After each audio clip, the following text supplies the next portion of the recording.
नमस्कार। आज वसई विरार शहर महानगरपालिकेच्या आणि गो0 ह्या दोन्ही संस्थेमार्फत आज वसईतील राजोडी ह्या बीचवरती बीच क्लिनिंगचा कार्यक्रम घेतलेला आहे। त्याबद्दल आपल्यासोबत वसई विरार शहर महानगरपालिकेचे उपायुक्त नानासाहेब कामटे साहेब आणि इतर दुसरे अधिकारी आहेत। काय सांगत आहेत ते आपण ऐकूया। साहेब नमस्कार। नमस्ते साहेब, आजच्या ह्या बीच क्लिनिक बद्दल तुम्ही काय सांगाल? आंतरराष्ट्रीय बीच क्लिनिंग डेच्या निमित्ताने आज देशभरात सर्वत्र विविध स्वच्छता मोहिमेचे कार्यक्रम राबवण्यात येत आहेत आणि त्याचाच एक भाग म्हणून वसई विरार शहर महापालिकेमार्फत आज या ठिकाणी 10,000 पेक्षा अधिक जास्त असे स्वयंसेवक, विद्यार्थी आणि इथले नागरिक घेऊन आपण हा कार्यक्रम करत आहोत। तर महापालिकेने या ठिकाणी जे प्लास्टिकचा कचरा गोळा केला जाणार आहे या मोहिमेमध्ये याचं समोरच लाईव्ह रिसायकलिंग केले जाणार आहे। त्याच्यापासून विविध पदार्थ बनवले जाणार आहेत, टाकाऊपासून टिकाऊ पदार्थ, आणि हे समाजोपयोगी संस्थांना याचं वाटप केलं जाणार आहे। आजच्या ह्या क्लीनअप मध्ये काही शाळा कॉलेज आलेले आहेत, त्यांचं तुम्ही कसं काय त्यांना काम दिलेलं आहे? इथे 15 पेक्षा अधिक जास्त कॉलेजेस आणि 10 पेक्षा अधिक शाळा या ठिकाणी आमच्या बरोबर सहभागी झालेल्या आहेत। मुंबई युनिव्हर्सिटीच्या मार्फत NSS आणि त्यांच्या इतर ज्या संस्था आहेत ह्या आमच्या बरोबर काम करत आहेत। तसेच शहरातील NGO ध्यास फाउंडेशन सारख्या NGOज आमच्या सोबत काम करत आहे। या सर्वांनी आम्हाला खूप चांगलं सहकार्य केलेलं आहे। आता हा कार्यक्रम जो आहे हा वर्षातून एकदा तुम्ही राबवत असता।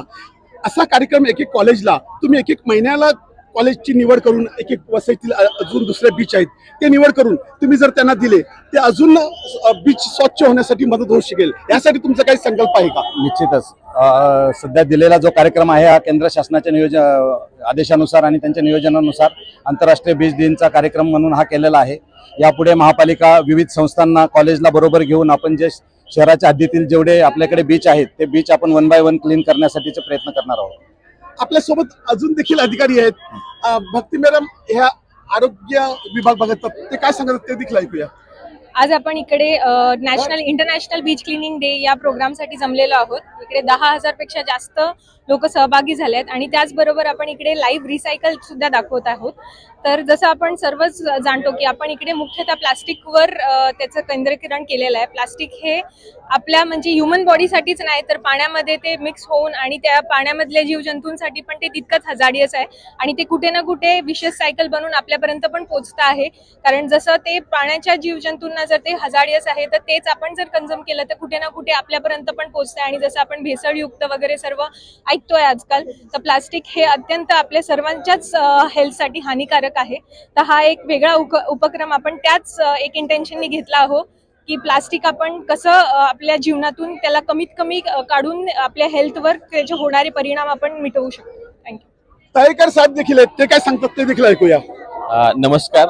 आज आपला हा आंतरराष्ट्रीय किनारपट्टी स्वच्छता दिन साजरा करताना खूप आनंद होतोय की जसं आपण एक सोशल रिस्पॉन्सिबिलिटी आपली सामाजिक बांधिलकीच्या अनुषंगाने वगैरे इथे आपण हा जो उपक्रम इथे राबवला गेलेला आहे यामध्ये जो काय उत्स्फूर्त आम्हाला इथे सहभाग भेटलेला सगळं शाळांचा, कॉलेजचा, तर तो सहभाग हा खरोखर म्हणजे आपण जर 2 पावलं पुढे गेलं तर 4 पावलं पुढं निश्चितच नागरिक, विद्यार्थी वगैरे येऊ शकतील वगैरे।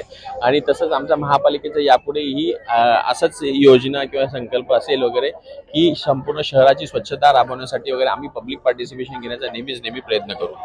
थँक्यू, धन्यवाद। तर आपण बघितलं सर्वच अधिकाऱ्यांचं म्हणणं आहे की बीच हे क्लीन व्हायला पाहिजेत, ह्यासाठी महानगरपालिका आपल्या परीने कार्य करत असते आणि सर्व शाळेचे, कॉलेजचे आणि सामाजिक संस्था, NGO ह्यांचा देखील सहभाग घेतला जातो। आता ह्यापुढे अजून देखील कसं काय दिवस वाढवून आणि महिन्याला 2 महिन्याला बीच क्लीन करून हा आपला वसई विरार सुंदर करण्याचा प्रयत्न केला जाईल। वसई लाईव्ह न्यूज साठी दिलीप डाबरेसह मोजेस डिसूजा, नमस्कार।